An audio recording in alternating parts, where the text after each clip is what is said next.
My name is Herman J. Cohen. My colleagues in State Department call me Hank.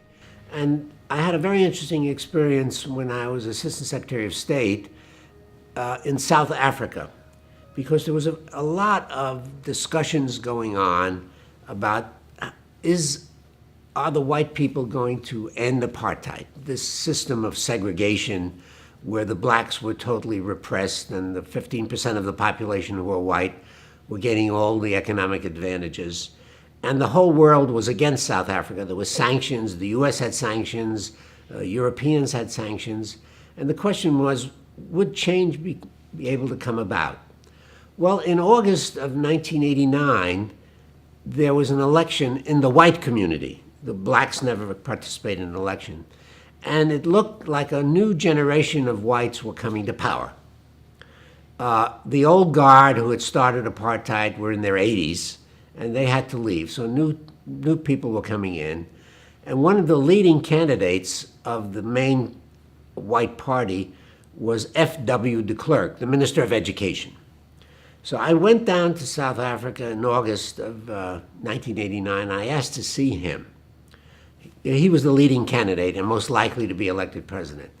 So he was in Durban, the beach city on the Indian Ocean, campaigning. And he said, well, you can come down and meet me there. And I went down to Durban, and he met me in his hotel room one-on-one. We had no note takers. It was just me and him. And he said, I'm a child of apartheid. I was brought up in it. I believed in it. I still believe in it. I thought that was the best thing for the white people. But I'm going to tell you something right now. We're going to end it when I become president. I said, you're going to end it? Why are you going to end it? He said, we are an industrial nation, and we cannot advance and expand our economy without the assistance of the black population. We need their labor. We need them to be educated, to become professionals, engineers, computer scientists, technicians of all kinds. And we can't have that unless they have political rights.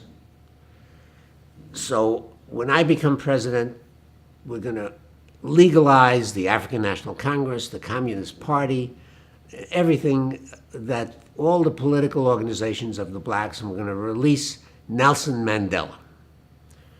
So I listened to that. I couldn't believe a word. I was just stunned to hear this after all these decades of hard line, we're going to keep apartheid, we're going to keep segregation. And so I went out of that meeting almost staggering. And I immediately reported this to Washington. I sent a message to Secretary Baker. I said, we got to invite this person as soon, even before he becomes president, make sure he doesn't go backwards, that he keeps on what he says. But I got a message back from Secretary Baker saying, President Bush does not want to invite anybody from South Africa before he invites Mandela. Mandela will be the first person invited. After that, we can have DeKlerk and other people. So I was just totally happy, but I couldn't talk about it. Okay, so then I get back to Washington, and the Senate Foreign Relations Committee holds hearings in October. My meeting with DeKlerk was August. The election was going to be in December. So I go to the Senate Foreign Relations Committee, and the topic was increasing sanctions against South Africa.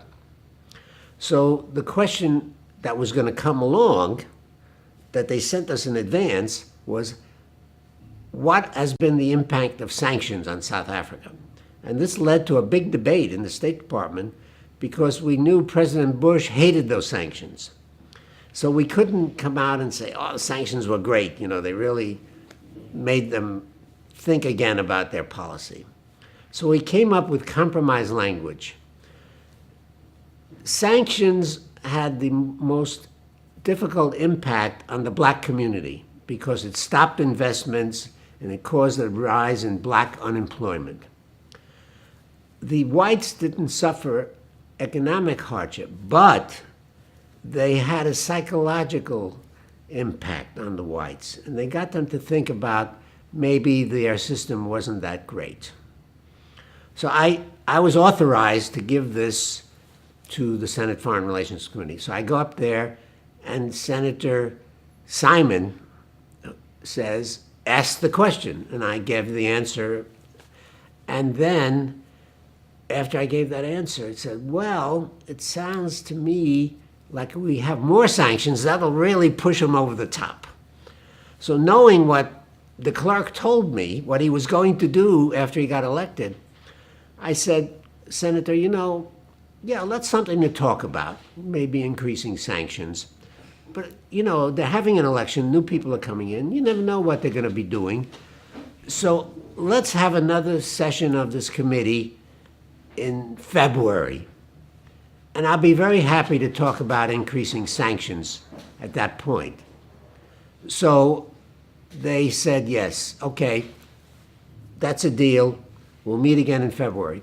So I go back to State Department, and Secretary Baker said to me, gee, Hank, you bought us some time. Isn't that great? Okay. So the next day in South Africa, headlines, we do not accept ultimatums. So they saw my testimony as an ultimatum. Shape up or there are going to be more sanctions, you see. But anyway, it was a fantastic experience carrying the secret from DeKlerk for 6 months until they had an election. And of course, he kept his word. He released Mandela, and everything was uphill from that point.